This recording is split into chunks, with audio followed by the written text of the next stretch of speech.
नमस्कार दोस्तों, बहुत बहुत स्वागत करता हूं आप सभी का आपके अपने चैनल बीकॉम कॉर्नर के ऊपर। आज का वीडियो बहुत ज्यादा स्पेशल और इम्पोर्टेंट रहने वाला है आप सभी तमाम बीकॉम प्रोग्राम सेमेस्टर 3 के स्टूडेंट्स के लिए। उम्मीद करता हूं आप सभी इस वीडियो लेक्चर के दरमियान मेरे साथ आखिरी तक बने रहेंगे।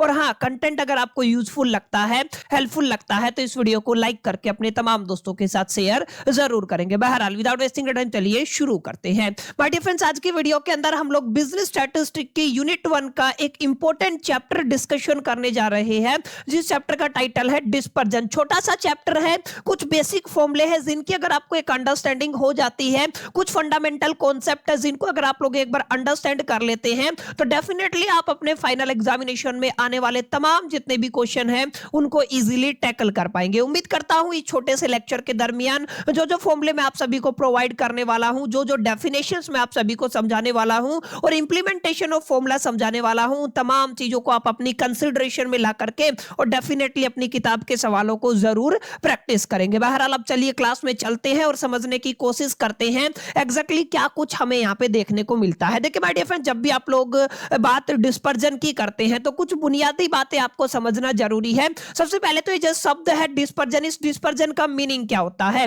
डिस्पर्जन आपको शो करता है स्प्रेड और ए वेरिएबिलिटी ऑफ द डेटा, माने एग्जैक्टली आपका डेटा कितना स्प्रेड किया है और कितना वेरिएबल रहा है, आपके डेटा के अंदर वेरिएबिलिटी कितनी है, इस चीज को निकालने के लिए आप किसका इस्तेमाल करते हैं? डिस्पर्जन का इस्तेमाल करते हैं। अब जैसे अगर आप लोग सिंपल सी एक एग्जांपल से समझना चाहे, मान लीजिए एक गांव के अंदर 50 लोग हैं और 50 के 50 लोगों की अलग अलग इनकम है। मैं उस गांव के अंदर अपना एक प्रोडक्ट लॉन्च करना चाहता हूं माय डियर फ्रेंड्स, जहां पर मेरे जो आपका प्रोडक्ट है उसका जो प्राइस है मैं 1000 रुपए रखना चाहता हूं। तो अब मेरे को कैसे पता चलेगा कि जिस लोकेशन पे मैं अपना प्रोडक्ट लॉन्च करना चाहता हूं ना, उस पर्टिकुलर लोकेशन पे मेरा प्रोडक्ट बिकेगा या नहीं बिकेगा? क्योंकि वहां पे अलग अलग आपको एक मोब देखने को मिलेगी, एक भीड़ देखने को मिलेगी जिनकी अपनी अपनी इनकम है। तो मैं क्या करता हूं, एक बेसिक डेटा लेके चलता हूं, जितने भी लोग हैं सबका एवरेज निकाल लेता हूं। जैसे अगर मान लीजिए 100 लोगों की बात करते हैं, ठीक है, 100 लोगों का मैं क्या निकाल लूंगा माय डियर फ्रेंड्स, आपका एवरेज निकाल लूंगा और एवरेज डेटा के बिहाफ पे मैं देख लूंगा कि ये वाला जो प्राइस रेंज है सेटिस्फाई करता है कि नहीं करता है। अगर ये प्राइस रेंज सेटिस्फाई करता है इस इनकम के साथ, तो डेफिनेटली मैं अपना प्रोडक्ट लॉन्च कर सकता हूं। लेकिन अब ध्यान से देखिएगा, कई बार क्या होता है एवरेज के अंदर है ना, एग्जैक्टली डेटा स्प्रेडिंग का एक कॉन्सेप्ट आता है। मान लीजिए अब इसी गांव के अंदर बाकी सब कोई 5000 कमा रहा है, कोई 10,000 कमा रहा है, कोई 15,000 कमा रहा है, कोई 20,000 कमा रहा है, 50,000 भी कमा रहे हैं और लाख कमाने वाले भी है। लेकिन यहां पे एक आपका मल्टी बिलियनियर पर्सन भी है जिसकी इनकम ऑलरेडी बिलियंस में है। तो अब होगा क्या, उस एक इंडिविजुअल पर्सनैलिटी की वजह से हमारा पूरा का पूरा एवरेज डिस्टर्ब हो जाएगा और ऑटोमेटिकली जो हमारा एवरेज निकलेगा ना, उसकी वैल्यू बहुत ज्यादा हाई चली जाएगी और जिसकी वजह से बहुत ज्यादा चांसेस है कि हमारा प्रोडक्ट फ्लॉप हो जाए। यानी कि इस केस में एवरेज बहुत ज्यादा रिलायबल नहीं होता है, एवरेज के ऊपर तो बहुत हद तक आप लोग भरोसा नहीं कर सकते हैं। दैट्स व्हाई हम लोग देखते हैं जो एवरेज आपने निकाला, उस एवरेज से एग्जैक्टली आपका डेटा कितना स्प्रेड करता है, उस डेटा के अंदर वेरिएबिलिटी कितनी है, माने ये जो एवरेज है, इस एवरेज से ऊपर कितनी इनकम है और इस एवरेज से नीचे इनकम कितनी है, ये वेरिएबल हो गया। ठीक है, तो ये वेरिएबिलिटी को फाइंड आउट करने के लिए माय डियर फ्रेंड्स, इस स्प्रेड को फाइंड आउट करने के लिए हम किसका इस्तेमाल करते हैं? डिस्पर्जन का इस्तेमाल करते हैं। It tell how far value deviated from the central value. ध्यान से देखिएगा कि एग्जैक्टली ये क्या बताता है माय डियर फ्रेंड्स, ये हमें बताता है जो आपकी सेंट्रल वैल्यू है, जिसको आप लोग मीन बोल रहे हो, उससे आपकी जो वैल्यू है वो कितनी डेविएट हुई है। डेविएट का मतलब मैंने बताया ना, लेट अस से ये आपका मीन है। क्लियर है? आप लोग किसकी बात कर रहे हैं? एवरेज की बात कर रहे हैं या फिर आप लोग मीन की बात कर लीजिए। तो इससे एग्जैक्टली ऊपर यानी कि प्लस और नीचे यानी कि आप लोग क्या कहेंगे माइनस, एग्जैक्टली आपका डेटा डेविएशन कितना हुआ है, आप लोग क्या कहेंगे यहाँ पे आपका डेविएशन कितना हुआ है। ठीक है जी, इस डेविएशन को फाइंड आउट करने के लिए माय डियर फ्रेंड्स हम लोग किसका इस्तेमाल करते हैं? यहाँ पे आपके डिस्पर्जन का इस्तेमाल करते हैं। मोटा मोटा आपको ये याद रखना। ठीक है, यहां से थ्योरेटिकल क्वेश्चन आने की बहुत ज्यादा संभावना है पहली यूनिट के अंदर, तो आप लोग एक एक कॉन्सेप्ट को अच्छे से समझिएगा। इसके अलावा माय डियर फ्रेंड्स, अगर आप लोग कंसिस्टेंसी और रिलायबिलिटी ऑफ डेटा को समझना चाहते हैं तो उस केस में भी हमें क्या निकालना निकालना होगा, डिस्पर्जन निकालना होगा। माने डिस्पर्जन अपने आप में reliability of the data and the consistency of the data को भी अंडरस्टैंड करने में हेल्प करता है। क्लियर माय डियर फ्रेंड्स, उम्मीद करता हूं आपको एग्जामिनेशन के अंदर डिस्पर्जन से जुड़ा हुआ कोई भी थ्योरेटिकल कॉन्सेप्ट आता है तो आप लोग उसको अच्छे से एक्सप्लेन कर पाएंगे। अब अगर आप लोग थोड़ा आगे चलते हैं ना तो ये आपको थोड़ा समझना पड़ेगा ये डिस्पर्जन अपने आप में इंपॉर्टेंट क्यों है, यानी कि आपके डिस्पर्जन जो आप लोग फाइंड आउट करते हो इसकी अपनी इंपॉर्टेंस क्या है। तो माय डियर फ्रेंड्स, सबसे पहला तो वही हो गया, अगर आप लोग डेटा के अंदर वेरिएबिलिटी को अंडरस्टैंड करना चाहते हैं तो डिस्पर्जन से फाइंड आउट करना पड़ेगा। इसके अलावा अगर आप लोग कंसिस्टेंसी की बात करते हैं, compare consistency between the two stories, अगर आप लोग दो सीरीज के अंदर अगर आप लोग कंसिस्टेंसी को कंपेयर करना चाहते हैं तो उस केस में डिस्पर्जन हमारी हेल्प करता है। आप ध्यान रखिएगा ये काफी हद तक सपोर्ट करता है किसको, डिसीजन मेकिंग के अंदर। क्लियर है, बहुत सारे डिसीजन इसी के बिहाफ पे लिए जाते हैं। अंडरस्टैंड रिस्क एंड अनसर्टेनिटी, ये तो ऑब्वियस बात है, डेटा की बात हो रही है तो रिस्क और अनसर्टेनिटी यानी कि अनिश्चितता को समझने में ये काफी हद तक हमारी हेल्प करता है। इसके अलावा ये क्या करता है, ये वैलिडेट करता है कि आपका एवरेज कितना सही है कितना गलत है। मैंने बताया ना एवरेज बहुत ज्यादा रिलायबल नहीं है, उसके ऊपर 100% भरोसा नहीं किया जा सकता है। तो इन तमाम केसेस में हमें किसकी इंपॉर्टेंस देखने को मिलती है, आपके कॉन्सेप्ट डिस्पर्जन की इंपॉर्टेंस देखने को मिलती है। क्लियर, अब अगर आप लोग ध्यान से देखेंगे तो सबसे इंपॉर्टेंट स्लाइड है माय डियर फ्रेंड्स। अब यहाँ पे आपको क्या पढ़ना है, टाइप्स ऑफ मेजर पढ़ना है। ठीक है, अगर आप लोग डिस्पर्जन की बात करते हैं तो टोटल 6 टाइप के डिस्पर्जन है, जहां पर माय डियर फ्रेंड्स आप लोग रेंज की बात करते हैं। क्लियर है, अब रेंज के अंदर क्या होगा, जैसे अगर आपको एक डेटा गिवन होता है, लेटर से आपको कोई भी डेटा गिवन है, अब डेटा के अंदर होगा क्या कि एक लार्जेस्ट वैल्यू होगी, यानी कि आप लोग क्या कहेंगे, आपके पास एक लार्जेस्ट वैल्यू है। ठीक है, और आपके पास एक क्या होगी, स्मॉलेस्ट वैल्यू होगी। क्लियर है, तो ये आपका क्या बनाएगा, आपका माय डियर फ्रेंड्स ये बताएगा हमें लार्जेस्ट वैल्यू और स्मॉलेस्ट वैल्यू का यूज करके कि आपके डेटा की रेंज क्या रहने वाली है। जैसे आप एक बेसिक एग्जांपल से समझ सकते हैं, मैंने एक एग्जांपल ले लिया है। एग्जांपल क्या लिया है मैंने, लेटर से कि मेरे पास एक डेटा है, 2 है, 4 है, 6 है, फिर मेरे पास 8 है, फिर मेरे पास 10 है और फिर मेरे पास 12 है। क्लियर, इस डेटा के अंदर मेरे को लार्जेस्ट वैल्यू कितना मिला, अगर मैं लार्जेस्ट वैल्यू की बात करता हूं तो 12 है, और अगर मैं स्मॉलेस्ट वैल्यू की बात करता हूं तो मेरे पास कितना है, 2 है। तो अगर आप इस डेटा का माय डियर फ्रेंड्स रेंज निकालना चाहोगे ना तो आप लोग क्या कहोगे माय डियर फ्रेंड्स, आर का मतलब होता है range is equal to the largest value minus में स्मॉलेस्ट वैल्यू। लार्जेस्ट वैल्यू बचा कितनी है आपकी, 12 है, माइनस में स्मॉलेस्ट वैल्यू कितनी है, 2 है। तो आप लोग क्या कहेंगे, आपकी जो डेटा की रेंज है वो कितनी आ जाएगी, 10 आ जाएगी। तो माय डियर फ्रेंड्स सबसे पहला जो आपका टाइप अगर बात करते हैं डिस्पर्जन के मेजर्स के अंदर, अगर आप लोग टाइप की बात करते हैं तो क्या रहने वाला है माय डियर फ्रेंड्स, आपका रेंज रहने वाला है। इस बात को अपने ख्याल में अपने जहन में रखना है। Range is represented by the capital R, और रेंज को निकालने के लिए हम लार्जेस्ट वैल्यू और स्मॉलेस्ट वैल्यू का इस्तेमाल करते हैं। याद रखिएगा लार्जेस्ट वैल्यू को एल से रिप्रेजेंट किया जाता है, स्मॉलेस्ट वैल्यू को एस से रिप्रेजेंट किया जाता है। क्लियर, ये अभी मैं आपको और भी बता दूंगा। इसके बाद होता है क्यूडी। क्यूडी का मतलब होता है क्वार्टाइल डेविएशन। याद रखिएगा क्यूडी का फुल फॉर्म क्या होता है, क्वार्टाइल डेविएशन। एक होता है एमडी, एमडी का मतलब होता है मीन डेविएशन। अगर आप लोग वेरिएशन की वेरिएंस होएगा एक आपका, एक होता है आपका एसडी, स्टैंडर्ड डेविएशन। देखिए quartile deviation, mean deviation, standard deviation और वेरिएंस के ऊपर एक थ्योरेटिकल क्वेश्चन पूछा जाता है, इनके बीच में डिफरेंस क्या होते हैं, इनके फॉर्मूले क्या है, कहां पे आप लोग इस्तेमाल करते हैं, इस तरीके के सवाल आपको एग्जाम के अंदर देखने को मिलते हैं। इसके अलावा आप लोग बात करते हैं कोफिशिएंट ऑफ वेरिएशन। देखिए सीवी से इसको रिप्रेजेंट करते हैं। तो माय डियर फ्रेंड जब भी आप लोग डिस्पर्जन की बात करेंगे और डिस्पर्जन के टाइप्स की बात करेंगे तो हमारे पास टोटल 6 टाइप बनते हैं।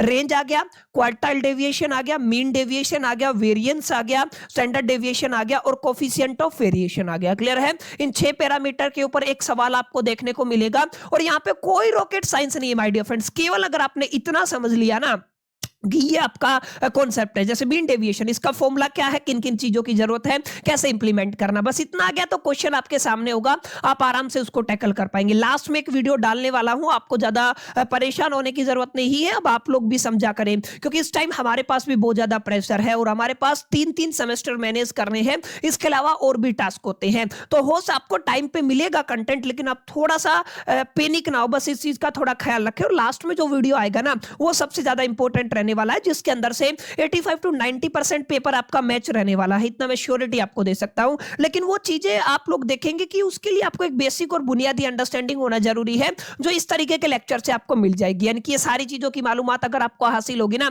तभी आप लोग उस वन स्टॉप का बेनिफिट उठा पाएंगे। बहरहाल अब देखिए, सबसे पहले आप लोग किसकी बात करने वाले हैं, माय डियर फ्रेंड्स, रेंज की बात करने वाले हैं। और रेंज के बारे में मैंने क्या बताया था अभी अभी, सर जब भी आप लोग रेंज की बात करते हैं ना, तो हम लोग कहेंगे आपका जो डिफरेंस है लार्जेस्ट वैल्यू और स्मॉलेस्ट वैल्यू के बीच में, वो क्या कहलाता है, रेंज कहलाता है। तो रेंज का फॉर्मूला क्या हो गया, L माइनस एस हो गया। L का मतलब होता है लार्जेस्ट वैल्यू और S का मतलब होता है स्मॉलेस्ट वैल्यू। यहां पे भी लिखा हुआ है, ठीक है। इस पीपीटी को मैं साथ के साथ टेलीग्राम पे अपलोड करा दूंगा। आज भी मैंने बोला था कि पीछे की जितनी भी बची हुई पीपीटी है वो आपकी अपलोड कर दी जाए। आप लोग कमेंट करके बताइएगा आपको पीपीटी मिली है या नहीं मिली। किसी सेशन की पेंडिंग है तो इस वीडियो के नीचे कमेंट कर दीजिएगा। आज सारी पीपीटी आपको टेलीग्राम के अंदर अपलोड हो जाएंगी और आज के बाद जितने भी सेशन आएंगे साथ साथ आपको पीडीएफ मिल जाएगा, ठीक है ना। तो आप लोग इस चीज को कंसीडरेशन में रखिएगा, ठीक है। जैसे कि एग्जांपल लेते हैं, ये 10, 25, 30 और 45 और 50 का देखिए आपको डेटा गिवन है, ठीक है। थोड़ा सा ध्यान रखिएगा, बहुत बेसिक सी चीज है, यहाँ पे कोई रॉकेट साइंस नहीं रहने वाली है। आपको क्या गिवन है माय डियर फ्रेंड्स,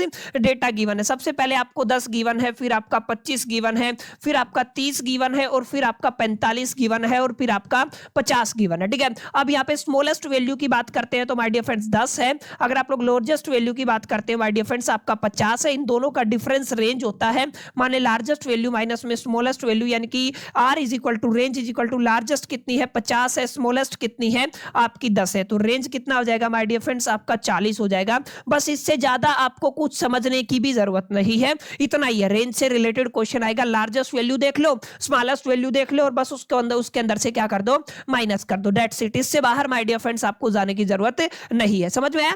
डिस्पर्जन का बेसिक कॉन्सेप्ट समझने के बाद पहला जो कॉन्सेप्ट आता है मैथमेटिकल कॉन्सेप्ट, उसको रेंज बोलते हैं। Range means the difference between the largest value and the smallest value of the data. Clear है? उसको क्या बोलते हैं आप लोग, रेंज बोलते हो। जरूरी क्या है, जरूरी है my dear friends coefficient of range. देखिए जब भी आप लोग कोफिशिएंट की बात करेंगे ना, तो यहां पे मेरे साथ यहां पे थोड़ा सा ध्यान दीजिएगा। जब भी माय डियर फ्रेंड्स आप लोग कोफिशिएंट ऑफ रेंज की बात करते हैं, देखिए यहां पे आप लोग क्या कहेंगे, आप लोग कहेंगे सर हमें निकालना है कोफिशिएंट ऑफ रेंज, ठीक है। कोफिशिएंट ऑफ रेंज की माय डियर फ्रेंड्स अगर आप लोग बात करते हैं तो आपको क्या करना है, जैसे आपको एक डेटा गिव, जैसे इसका फॉर्मूला अगर आप लोग याद करना चाहते हैं तो पहले कोफिशिएंट ऑफ रेंज का फॉर्मूला याद कर लीजिए। मैं यहाँ पे लिख देता हूं, coefficient of range is equal to जो लार्जेस्ट वैल्यू है उसके अंदर से माइनस कर दीजिए स्मॉलेस्ट वैल्यू को, और नीचे आपको क्या करना है, दोनों को प्लस करना है और दोनों को डिवाइड कर देना है। बस इतना अगर आप लोग काम कर पाए तो माय डियर फ्रेंड्स ये क्या निकल आएगा, ये आपका एग्जैक्टली कोफिशिएंट ऑफ रेंज निकल आएगा। जैसे एक बेसिक एग्जांपल ले लो ताकि आप लोग इसको डिफाइन कर सको। एक एग्जांपल लिखना जरूरी है। जैसे एक एग्जांपल मैं ले लेता हूं, मान लीजिए एक डेटा है, 2 है, 4 है, 6 है, 10 है, फिर आपका 20 है और फिर कितना है आपका, मान लीजिए कुछ भी 6, 4, 10 और 8 है। क्लियर है? ये आपका डेटा गिवन है। अब आपको ध्यान क्या देना है, सबसे पहले तो आपको लार्जेस्ट वैल्यू यहाँ पे चूज करनी है। अब largest value my dear friends आपकी 20 है, मेरे को साफ साफ दिख रहा है, ठीक है। अगर आप लोग स्मॉलेस्ट वैल्यू की बात करते हैं तो माय डियर फ्रेंड्स आपका 2 दिख रहा है, ठीक है ना। अब हमें क्या करना है, सबसे पहले तो रेंज निकालना, ठीक है। रेंज कैसे निकालते हैं, लार्जेस्ट वैल्यू माइनस में स्मॉलेस्ट वैल्यू कितना आ जाएगा, लार्जेस्ट वैल्यू 20 है और आपका ये स्मॉलेस्ट वैल्यू कितना है, 2 है, तो माय डियर फ्रेंड्स आपका 18 आ जाएगा। क्लियर? अब यहाँ पे क्या करना माय डियर फ्रेंड्स, आपको साथ साथ दोनों को ऐड कर लेना है, माने 20 लार्जेस्ट और स्मॉलेस्ट को कितना हो जाएगा आपका 22 हो जाएगा। और माय डियर फ्रेंड्स अगर आप लोग कोफिशिएंट ऑफ रेंज निकालना चाहते हैं तो हम लोग क्या कहेंगे, हम लोग कहेंगे L minus L minus S कर दो और L प्लस एस कर दो। L माइनस एस कितना आया है आपका 18 और ये कितना आया है 22, 2 से काट दो, आ जाएगा 9 और ये आ जाएगा 11। यानी कि अगर आप लोग कोफिशिएंट की बात करते हैं, 9 को 11 से डिवाइड कर देना माय डियर फ्रेंड्स, ये क्या आ जाएगा आपका आंसर आ जाएगा। क्लियर? सिंपल सा फॉर्मूला है, कोई आपको रॉकेट साइंस देखने को नहीं मिलेगी। ये कोई एग्जांपल था, आई थिंक यहाँ पे कट गया है तो आप लोग इसको छोड़ दीजिएगा, इस चीज को मैं ब्रेक कर रहा हूं, ठीक है। फॉर्मूला आपको याद रखना है, कोफिशिएंट ऑफ रेंज का फॉर्मूला क्या है my dear friends, coefficient of range का फॉर्मूला है, ऊपर लार्जेस्ट वैल्यू है और स्मॉलेस्ट वैल्यू का डिफरेंस ले लेंगे और नीचे जो आपका लार्जेस्ट वैल्यू और स्मॉलेस्ट वैल्यू का सम ले लेंगे। दोनों को माय डियर फ्रेंड्स हम लोग क्या कर देंगे, ऐड करते चलेंगे। समझ में आया? उम्मीद करता हूं यहां तक समझ में आया होगा। तो यहां तक हम लोगों ने पहले क्या समझा है, पहले मैंने आपको समझा दिया अपना रेंज का क्या मीनिंग मीनिंग होता है। क्लियर है? रेंज को समझने के बाद हमने क्या समझ लिया, कोफिशिएंट ऑफ रेंज कैसे निकालते हैं और उसका फॉर्मूला क्या होता है। अब इन दोनों से जुड़े हुए सवाल आप लोग बहुत आराम से इजीली टैकल कर सकते हैं। अब थोड़ा सा आगे चलोगे ना तो सबसे इंपॉर्टेंट टॉपिक आता है, अभी अभी हमने पढ़ा था क्वार्टाइल डेविएशन, और क्वार्टाइल डेविएशन को माय डियर फ्रेंड्स हम लोग QD से रिप्रेजेंट करते हैं। देखिए कुछ बातें हैं जिनको आप लोगों को ध्यान रखना जरूरी है। क्वार्टाइल डेविएशन को हम लोग सेमी इंटर क्वार्टाइल रेंज भी कहते हैं। तो पेपर में अगर आ जाए आपको फाइंड आउट करना है सेमी इंटर क्वार्टाइल रेंज, तो हम समझ जाएंगे क्वार्टाइल डेविएशन निकालना है। और क्वार्टाइल डेविएशन के अंदर हमें दो वैल्यूज की जरूरत होती है। पहली वैल्यू जिसको आप लोग Q1 कहते हैं, यहाँ पे गिवन होगा, क्वार्टाइल क्या होगा, गिवन होगा। एक आपको Q1 मिलेगा, एक आपको Q2 मिलेगा, ठीक है, एक आपको Q3 मिलेगा, ठीक है। ऐसे यहाँ पे क्वार्टाइल गिवन होंगे, क्या होंगे, क्वार्टाइल गिवन होंगे। क्वेश्चन के अंदर लिखा होगा ये क्वार्टाइल है, ठीक है। तो आप लोग क्या कहेंगे, जैसे 1 लग रहा है तो ये कौन सा क्वार्टाइल हो गया है माय डियर फ्रेंड्स, आप लोग कहेंगे ये क्या बन गया है, आपका फर्स्ट क्वार्टाइल बन गया है, ठीक है। ये कौन सा हो जाएगा माय डियर फ्रेंड्स, ये आपका सेकंड क्वार्टाइल हो जाएगा। और ये कौन सा हो जाएगा माय डियर फ्रेंड्स, ये आपका थर्ड क्वार्टाइल हो जाएगा। क्लियर? ये आपको थोड़ा ध्यान में रखना है। अब जब भी आप लोग क्वार्टाइल डेविएशन की बात करेंगे तो आपको क्या करना है, आपको my dear friends third quartile लेके चलना है, उसके अंदर से आपको फर्स्ट क्वार्टाइल को माइनस कर देना है, क्योंकि हमारे पास दो डेटा है तो इसको मैं 2 से डिवाइड कर दूंगा। टेक्निक बता रहा हूं, वैसे तो आपको डायरेक्ट फॉर्मूला याद करना होगा, ठीक है ना। तो ये क्या हो गया my dear friends, quartile deviation का फॉर्मूला हो गया, ठीक है। तो क्वार्टाइल डेविएशन को आप लोग एक और नाम से जानते हो, किस नाम से जानते हो, सेमी इंटर क्वार्टाइल, ठीक है ना, रेंज बोलते हो, ठीक है। क्या बोलते हो, सेमी इंटर क्वार्टाइल रेंज बोलते हो। QD का फॉर्मूला क्या होता है, Q3 माइनस में Q1। Q3 का मतलब क्या होता है और Q1 का मतलब क्या होता है, थर्ड क्वार्टाइल और फर्स्ट क्वार्टाइल। इस चीज को आपको समझना है। इसके अलावा एक छोटी सी बात और आप लोग अपने ख्याल में रखिएगा, यहाँ पे क्या है, जैसे यहां पे लिखा हुआ shows spread of the middle 50% of the data. Clear है? आपका मिडल 50% ऑफ डेटा के अंदर स्प्रेड हुआ है, इस चीज को कौन निकालता है, आपका ये आपका क्वार्टाइल डेविएशन निकालता है। समझ में आया? तो ये फॉर्मूला यहां पे भी लिख रखा है मैंने, ये आपका क्वार्टाइल है। सिंपल है, क्वेश्चन डायरेक्ट मिलेगा, कोई रॉकेट साइंस नहीं है। क्वेश्चन क्या कहेगा, जैसे आपको क्वेश्चन कह देता है, मान लीजिए फर्स्ट क्वार्टाइल की वैल्यू है आपकी, मान लीजिए मैंने मान ली है 10 है, ठीक है। और अगर आप लोग कहते हैं आपकी जो थर्ड क्वार्टाइल है उसकी वैल्यू है, मान लीजिए आप लोग मान के चलते, मान लीजिए 50 है, तो आपसे पूछेगा क्या क्वार्टाइल डेविएशन कितना हुआ, तो आप लोग क्या कहेंगे, QD यानी कि quartile deviation is equal to the, my dear friends आप लोग क्या कहेंगे, Q3 माइनस में Q1, इसको डिवाइड कर देंगे 2 से, यानी कि आप लोग क्या करेंगे, 50 में से 10 माइनस करेंगे, 2 से डिवाइड कर देंगे तो कितना आ जाएगा, 40/2 कितना आ गया, आपका 20 आ गया। तो माय डियर फ्रेंड्स ये क्या आया, आपका क्वार्टाइल डेविएशन आ गया, ठीक है। बहुत बेसिक था, क्वार्टाइल डेविएशन के अंदर कोई रॉकेट साइंस नहीं है, बहुत आसान है माय डियर फ्रेंड्स। अगर आप लोग बिजनेस स्टैट्स की बात करते हैं ना, आसान है, बस ये है कि थोड़ा सा ये लंबा सब्जेक्ट पढ़ता है, ठीक है ना। अगर समय रहते आप लोग पढ़ते हैं ना तो आप लोग बहुत अच्छे से मार्क्स लेके आ सकते थे, अभी भी लेके आ सकते हो, बस थोड़ा थोड़ा आपको प्रैक्टिस करना है और सारे फॉर्मूले आप लोग साथ साथ याद करते चलिएगा। आगे चलते हैं माय डियर फ्रेंड्स, जो क्वार्टाइल डेविएशन है उस क्वार्टाइल डेविएशन का आपको कोफिशिएंट निकालना है। कुछ नहीं करना, कोफिशिएंट के लिए थर्ड क्वार्टाइल के अंदर वो आपको माइनस कर देना है फर्स्ट क्वार्टाइल, नीचे इनका सम ले लीजिए, यानी कि आप लोग क्या कहेंगे, थर्ड क्वार्टाइल माइनस में Q1। क्लियर है? नीचे आपका प्लस हो जाएगा, ऊपर माइनस हो जाएगा। ये आपका क्या बन गया माय डियर फ्रेंड्स, ये आपका क्या बोलते हैं आप इसको, कोफिशिएंट ऑफ क्वार्टाइल बन गया, ठीक है।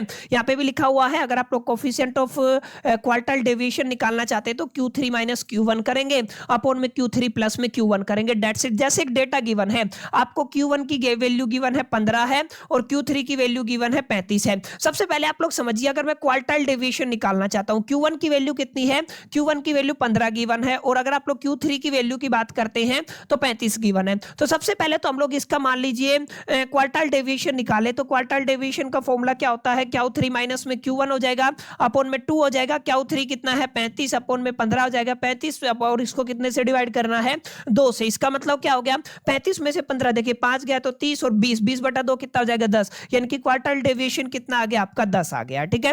अब आपको क्या निकालना है, आपको निकालना है कोफिशिएंट ऑफ क्वार्टाइल डेविएशन। तो हम लोग क्या करेंगे, हम लोग करेंगे Q3 माइनस में Q1, अपॉन में क्या हो जाएगा, Q3 प्लस में Q1, ठीक है। अब यहाँ पे Q3 माइनस Q1 कितना आया है आपका माय डियर फ्रेंड्स, अगर आप लोग देखेंगे यहाँ पे आ जाएगा 35 माइनस में 15 आ गया है, और अपन में क्या करेंगे 35 प्लस में 15 आ जाएगा, ठीक है। अब देखिए 35 ये आपका वापिस सेकंड 20 बनेगा, और 35 और 40 और 10 50 हो जाएगा, ये क्या हो गया आपका 2/5, ठीक है। परसेंटेज में आंसर निकाल सकते हैं, ठीक है। तो बहुत बेसिक है, जब भी आप लोग कोफिशिएंट ऑफ क्वार्टाइल डेविएशन की बात करेंगे तो आपको क्या फॉर्मूला लगाना है, Q3 माइनस में Q1, थर्ड क्वार्टाइल माइनस में फर्स्ट क्वार्टाइल अपॉन में थर्ड क्वार्टाइल प्लस में फर्स्ट क्वार्टाइल, बस इतना ही आपको काम करना है, ठीक है। तो अभी तक हमने क्या क्या सीख लिया माय डियर फ्रेंड्स, रेंज निकालना सीखा, रेंज के कोफिशिएंट को निकालना सीखा, क्वार्टाइल डेविएशन को समझा, क्वार्टाइल डेविएशन के कोफिशिएंट को निकालना सीखा। अब इसके बाद आपको क्या करना है, इसके बाद आपको क्वार्टाइल डेविएशन के बाद माय डियर फ्रेंड्स आपको पढ़ना है मीन डेविएशन, MD से रिप्रेजेंट करते हैं, ठीक है। अब मीन डेविएशन कैसे निकालते हैं ये थोड़ा समझने वाली बात है। देखिए मीन डेविएशन के अंदर हम लोग क्या करते हैं, जनरली मीन का यूज करते हैं, ठीक है। तो यहाँ पे देखिए मीन डेविएशन शो करता है, किसको शो करता है, average of the absolute deviation. अगर आपसे पूछा जाए पेपर के अंदर एवरेज ऑफ एब्सोल्यूट डेविएशन का मतलब क्या होता है, सेंट्रल वैल्यू से, ये जरूर याद रखना, सेंट्रल वैल्यू से average of absolute deviation is called, उसको क्या बोलते हो माय डियर फ्रेंड्स आप लोग, उसको मीन डेविएशन बोलते हो, ठीक है। अब मीन डेविएशन के लिए क्या करना, देखिए बहुत इंपॉर्टेंट बातें हैं, आपको एक डेटा गिवन है, लेट अस से मैं कोई एग्जांपल ले लेता हूं, ठीक है, ताकि आपको एक क्लैरिटी यहां पे मिल सके, ठीक है। एक मैं डेटा ले रहा हूं ताकि आपको एक क्लैरिटी मिल जाए और अच्छे से आप इस कॉन्सेप्ट को समझ पाए, क्योंकि यहां से क्वेश्चन आने की प्रोबेबिलिटी और पॉसिबिलिटी रहती है एग्जामिनेशन के अंदर, तो आप लोग इसको यहीं से समझ ले। वैसे तो बहुत आसान चीजें हैं, उम्मीद करता हूं चीजें आपको यहां तक समझ में आ रही होंगी, कोई डाउट नहीं होगा। लेट अस से आपको एक डेटा गिवन है, ठीक है, मैं मान लेता हूं आपको पहले 10 गिवन है, फिर 20 गिवन है, फिर आपका 30 गिवन है, और फिर आपका 40 गिवन है, ठीक है। ये डेटा माय डियर फ्रेंड्स आपको गिवन है, आपको निकालना है मीन डेविएशन कितना आया है, ठीक है। अब इस x के बिहाफ पे आप लोग मीन निकाल सकते हैं, यस निकाल सकते हैं। x बार का फॉर्मूला क्या बताया था मीन का, मैंने बताया था आपको सिग्मा x करना है और नंबर ऑफ फ्रीक्वेंसी से इसको डिवाइड कर देना है। यही फॉर्मूला हम लोगों ने पहले चैप्टर के अंदर सेंट्रल टेंडेंसी के अंदर सीखा था। इसका मतलब हम लोग क्या कह सकते हैं, x bar is equal to the sigma x कीजिए, सबको जोड़ दीजिए माय डियर फ्रेंड्स। देखिए 10 और 20 कितना हो जाएगा, 30 और 30 60 और 40 कितना हो गया है आपका 100 हो गया है। अब इस ऑब्जर्वेशन को कैलकुलेट कीजिए, 2 और 2 कितना हो गया, 4 हो गया है। 100 को 4 से डिवाइड करेंगे तो कितना आ जाएगा 25, इसका मतलब आपका मीन कितना आ गया है 25 आ गया है, ठीक है। अब इस फॉर्मूले के अकॉर्डिंग आपको जब भी आपको मीन डेविएशन निकालने का मन करे ना, तो आपको क्या करना है, आपको सबसे पहले x माइनस में x का बार निकाल लेना है और उसका सम ले लेना, टोटल कर लेना है, और नंबर ऑफ ऑब्जर्वेशन से माय डियर फ्रेंड्स उसको डिवाइड कर देना है। समझ में आया? जब भी मीन डेविएशन की बात करेंगे तो ये सेम फॉर्मूला आपको लगाना है, अलोंग विद याद रखिएगा ये जो वैल्यू निकालेंगे इसका मैग्नीट्यूड लेके चलना है, माने माइनस आएगा तो भी प्लस लेना है। अभी समझाता हूं, ध्यान रखिएगा। हमें क्या करना है, हमें सबसे पहले मैं इसका जैसे डुप्लीकेट कर लेता हूं ताकि हम इसको क्या कर सके, यहाँ पे अच्छे से समझ सके, ठीक है ना। यहाँ पे जस्ट ए मिनट, हम लोग क्या करने वाले माय डियर फ्रेंड्स, हम इसको क्या करने वाले डुप्लीकेट, ताकि हमें एक और कॉलम मिल जाए, ठीक है। अब इसके अलावा हमें एक और कॉलम चाहिए, मैं अभी आपको समझाऊंगा क्यों चाहिए जब भी मीन डेविएशन निकालना होगा ना। तो अब मेरे को क्या निकालना है, मेरे को माय डियर फ्रेंड्स यहाँ पे फाइंड आउट करना है x माइनस में x का बार, ठीक है। तो मैं क्या करूंगा, x माइनस में x का बार निकाल लूंगा, यानी कि मीन कितना है 25, 10 में से 25 जाएगा तो मेरा माइनस का 15 बचेगा, ठीक है। 20 में से 25 जाएगा तो माइनस का 5 बचेगा, 30 में से 25 जाएगा तो मेरा 5 बचेगा, और 40 में से 25 जाएगा तो 30 15 बचेगा, ठीक है। अब मेरे को इसका मैग्नीट्यूड लेना, मोड लेना, ठीक है। मोड का मतलब क्या होता है, मैं ऐसे कह सकता हूं x माइनस में x का बार, ठीक है। अब मेरे को क्या करना है, जो माइनस की वैल्यू है उसको प्लस कर देना है, और जो प्लस की वैल्यू है उसको प्लस ही रहने देना है, ठीक है। माइनस का 5 आ गया, ये प्लस का 5 आ गया, और ये कितना आ गया 15 आ गया। अब मेरे को चाहिए फॉर्मूले के अकॉर्डिंग इसका सिग्मा, यानी इस वैल्यू का मेरे को क्या चाहिए, सिग्मा चाहिए, यानी कि हम लोग क्या कहेंगे, sigma mod of x minus में x का bar is equal to the, अब सबको जोड़ लीजिए, देखिए 15 और 5 कितना हो जाएगा 20, और 15 और 5 20, और 20 कितना हो जाएगा आपका 40 हो जाएगा, क्लियर। तो आपका ये वाला वैल्यू कितना आ गया 40 आ गया, और नंबर ऑफ ऑब्जर्वेशन हमने अभी अभी कैलकुलेट की थी, कितनी है 4 है, क्लियर है। इसका मतलब माय डियर फ्रेंड्स, अगर मैं आपसे कहूं आपको मीन डेविएशन निकालना है तो कैसे निकालेंगे, mean deviation is equal to the sigma mod of x minus में x का बार आपको निकालना है, नंबर ऑफ ऑब्जर्वेशन से डिवाइड कर देना है। इसका मतलब 40 को आप कितने से डिवाइड करेंगे, 4 से, तो आपका मीन डेविएशन कितना आ जाएगा माय डियर फ्रेंड, 10 आ जाएगा। समझ में आया? तो ये आपका आंसर हो गया। क्लियर? ये आपको थोड़ा ध्यान में रखना है, बहुत बेसिक फॉर्मूला है माय डियर फ्रेंड्स। जब भी मीन डेविएशन की बात करो तो ये वाला फॉर्मूला आपको लगाना है, आपको डेटा गिवन होगा। अब ध्यान रखिएगा, एक्स की वैल्यू कई बार क्या होता है कि जैसे आपने अलग अलग कॉन्टिन्यूअस सीरीज पढ़ी है, ठीक है ना, उन कॉन्टिन्यूअस सीरीज के अंदर कैसे निकाला जाता है वो आपका कंसर्न है, ठीक है। अगर आप लोग उस चीज को समझ गए, पीछे वाली क्लास के अंदर डिटेल में समझाया था, तो वहां पे उसका भी इंप्लीमेंटेशन यहाँ पे देखने को मिलता है। लेकिन यहाँ पे आप कोशिश कीजिएगा इस फॉर्मूले को बिल्कुल भी ना भूले, काफी इंपॉर्टेंट फॉर्मूला आपके एग्जामिनेशन के लिहाज से रहने वाला है। ये तो बात हुई आपके मीन डेविएशन की। अब पूछेगा क्या, वेरिएंस पूछेगा। क्या पूछेगा? वेरिएंस। और जब भी आप लोग वेरिएंस की बात करते हैं ना, तो आपको थोड़ा ध्यान में रखना है, इसको हम लोग रिप्रेजेंट करते हैं सिग्मा स्क्वायर से, ठीक है। वेरिएंस का मतलब क्या होता है? सिग्मा स्क्वायर, ठीक है। मीन डेविएशन को तो हमने एमडी से रिप्रेजेंट कर दिया, डायरेक्ट आपने अल्फाबेट का यूज किया। यहाँ पे आप लोग सिग्मा स्क्वायर की बात करते हैं। और variance measure the average of squared deviation, ठीक है ना। आप लोग क्या कहते हैं? आप लोग इसको कहते हैं एवरेज ऑफ स्क्वायर्ड डेविएशन। क्या कहते हो आप लोग इसको my dear friends? Average of square deviation कहा जाता है। किसका? मीन का। क्लियर है? फ्रॉम द मीन से आप लोग क्या करते हो, इसको निकालते हो। फॉर्मूला ध्यान रखिएगा, पॉपुलेशन वेरिएशन की अगर आप लोग बात करते हो या सैंपल वेरिएशन की बात करते हो, देखिए एक डेटा सैंपल के बिहाफ पे होता है, एक आपका पॉपुलेशन के बिहाफ पे होता है। तो यहां पे लिखा मिलेगा पॉपुलेशन वाला डेटा है या सैंपल वाला डेटा है। पॉपुलेशन वाला डेटा है तो हम लोग क्या कहेंगे? हम कहेंगे sigma square is equal to the x minus में एक्स का बार और फिर उसका होल स्क्वायर करना है और फिर उसका सिग्मा लेना है और अपॉन में क्या कर देंगे? एन कर देंगे, ठीक है। एक बेसिक एग्जांपल लेते हैं ताकि आपको एक बेसिक क्लैरिटी हो सके, ठीक है। मैं वही आपका सेम एक टेबल बना लेता हूं यहाँ पे ताकि हम लोग इसको अच्छे से अंडरस्टैंड कर पाए। मैंने एक डेटा ले लिया है, जैसे एक्स की वैल्यू मैं कोई भी ले लेता हूं, ठीक है। यहाँ पे आप लोग कंसिडर कर लीजिएगा, ठीक है ना। मैं एक बेसिक एक्स की वैल्यू लेता हूं ताकि हम लोग इस क्वेश्चन को सोल्व कर पाए, ठीक है। जस्ट ए मिनट, अब ध्यान से समझना, जो बातें मैं बता रहा हूं ना काफी इंपॉर्टेंट रहने वाली है माय डियर फ्रेंड्स, ठीक है ना। एग्जाम के अंदर ये पूछे जाते हैं क्वेश्चन, डायरेक्ट थ्योरी क्वेश्चन भी आता है और प्रैक्टिकल भी आता है। जैसे अगर आप लोग कहेंगे यहाँ पे कोई भी एक एक्स डेटा है, ठीक है ना, मैं कह देता हूं आपके पास 10 है, फिर आपका 20 है, फिर आपका 30 है और फिर आपका 40 है और फिर आपका 50 है। एक्स डेटा है, ठीक है। अब एक्स में से एक्स का बार निकलेगा, यानी कि आपको मीन चाहिए। अब मीन निकालने के लिए मैंने बताया था इस तरीके के डेटा के अंदर, यानी कि जो आपका इंडिविजुअल सीरीज होता है उसके अंदर सिग्मा एक्स अपॉन में एन चाहिए। और अगर आप लोग सिग्मा एक्स की बात करते हैं, 10 और 20 30 और 30 60 और 40 कितना हो जाएगा? 100 और 50 कितना हो जाएगा? 150 हो जाएगा, ठीक है। अपॉन में क्या कहेंगे आप लोग? अपॉन में नंबर ऑफ ऑब्जर्वेशन की बात करते हैं, 1 2 3 4 5 ऑब्जर्वेशन है। इसका मतलब अगर आप लोग डिवाइड करेंगे 30 आ जाएगा, यानी कि एक्स बार की वैल्यू कितनी आ गई है? 30 आ गई। इसका मतलब क्या है माय डियर फ्रेंड्स? ये आपका मीन निकल आया। समझ में आया?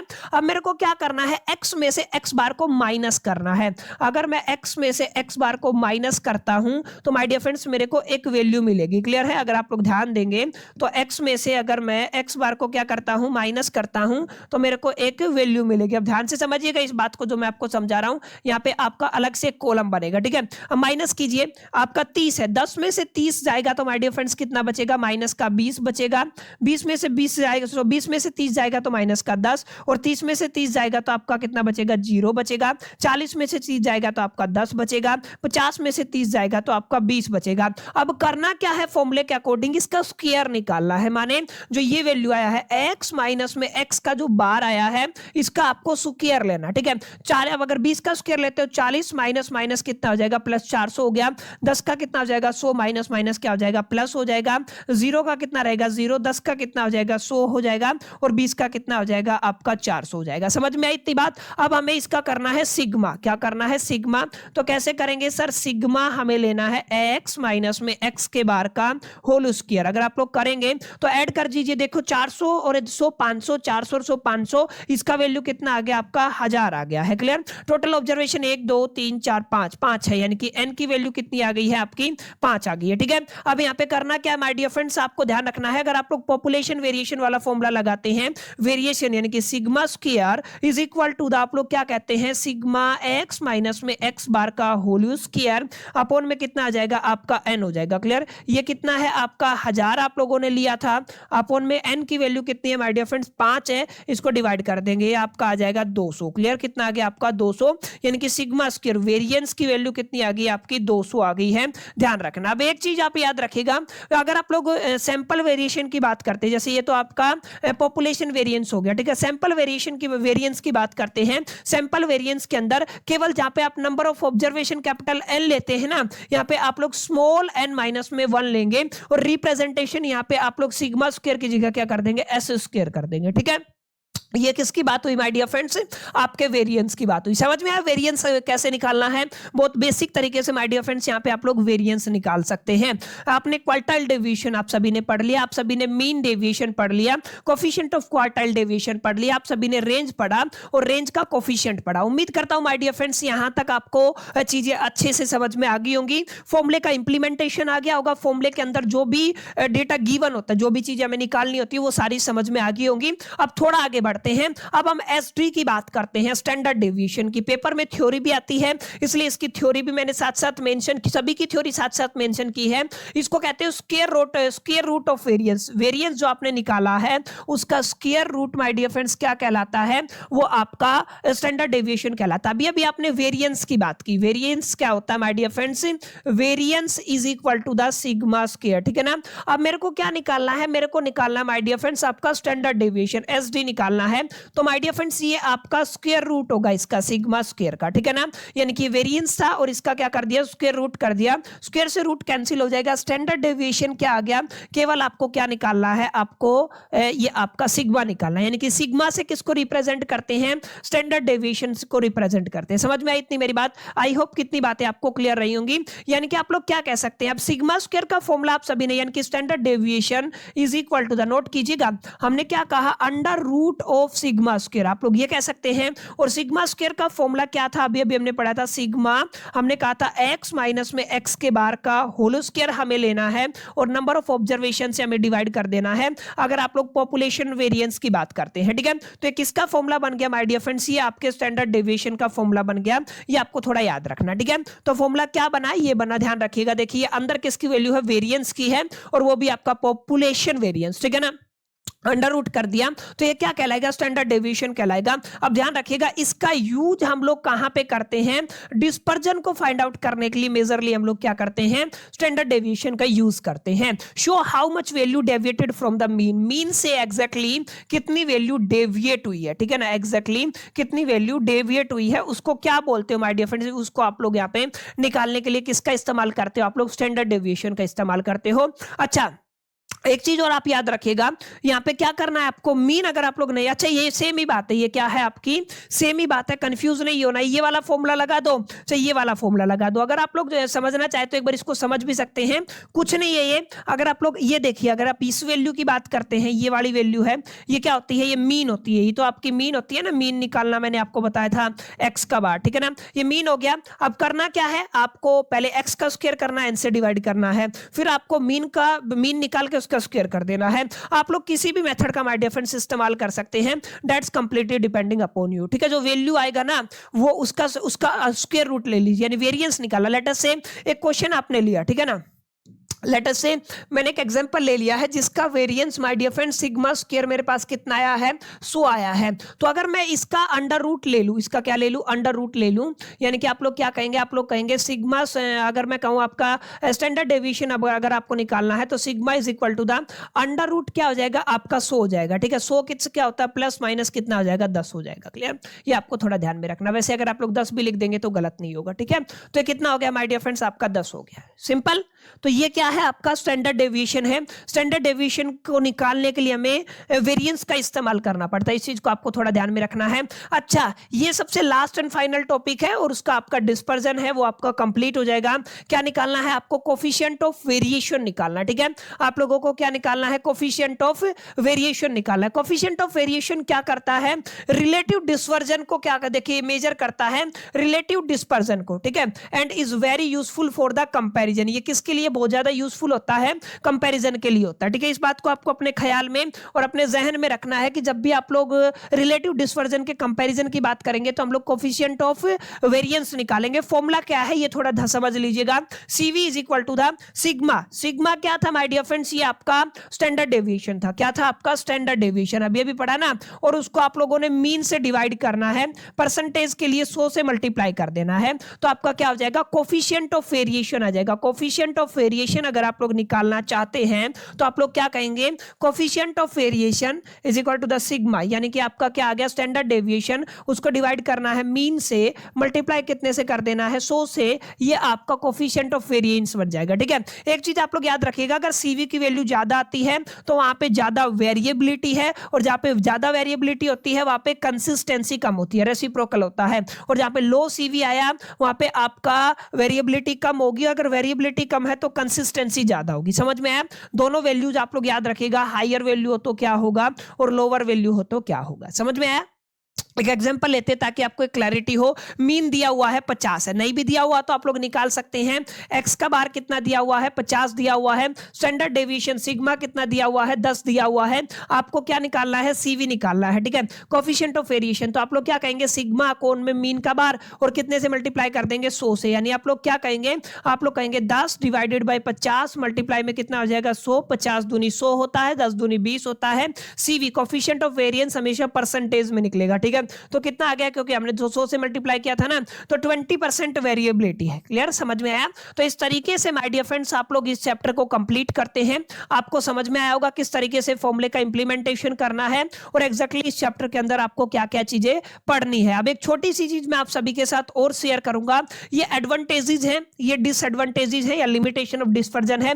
एक बार इनको गो थ्रो कर लीजिएगा, 4-4 पॉइंट मैंने दिए हैं, एक बार गो थ्रो कर लेंगे, दिमाग में रह जाएंगे। कई बार पेपर में पूछ लिया जाता है थ्योरेटिकल पार्ट के अंदर, तो आप लोग इसको अच्छे से लिखा सकते हैं। ठीक है, ये देखिए आपका कंपैरिजन टेबल है, ये क्या लिखा हुआ है, रेंज है, ये क्या हुआ, क्वार्टाइल डेविएशन, ये मीन डेविएशन, ये वेरिएंस है, ये आपका स्टैंडर्ड डेविएशन है, और ये आपका कोफिशिएंट ऑफ वेरिएंस है। किसके ऊपर बेस्ड रहने वाला है, कब इसको यूज करना है, इसको माय डियर फ्रेंड्स मार्क कर लीजिएगा इंपॉर्टेंट, और इसको जरूर एक बार मेमोराइज करके जाइएगा। ठीक है, सारे फॉर्मूले आपको याद होने चाहिए। लास्ट क्लास में जब हम लोग बात करेंगे तो फॉर्मूले के बिहाफ पे ही बात करेंगे। ठीक है, तो एक क्वार्टाइल डेविएशन क्या होता है, मीन डेविएशन क्या होता है, स्टैंडर्ड डेविएशन क्या होता है, रेंज क्या होता है, कोफिशिएंट ऑफ रेंज क्या होता है, वेरिएंस क्या होता है, और वेरिएंस की भी बात करें तो वहां पे कोफिशिएंट ऑफ वेरिएंस क्या होता है। तमाम चीजें उम्मीद करता हूं आपको समझ में आई होंगी। सेशन पसंद आया होगा, वीडियो अच्छा लगा होगा। वीडियो अच्छा लगा तो वीडियो को लाइक जरूर कर दीजिएगा, दोस्तों के साथ शेयर करना मत भूलिएगा। पहली दफे चैनल पे आए हैं तो सब्सक्राइब करके बेल आइकन को जरूर प्रेस कर दीजिएगा। अगली वीडियो के अंदर मिलते हैं, जब तक के लिए तो so all the best, till the keep learning.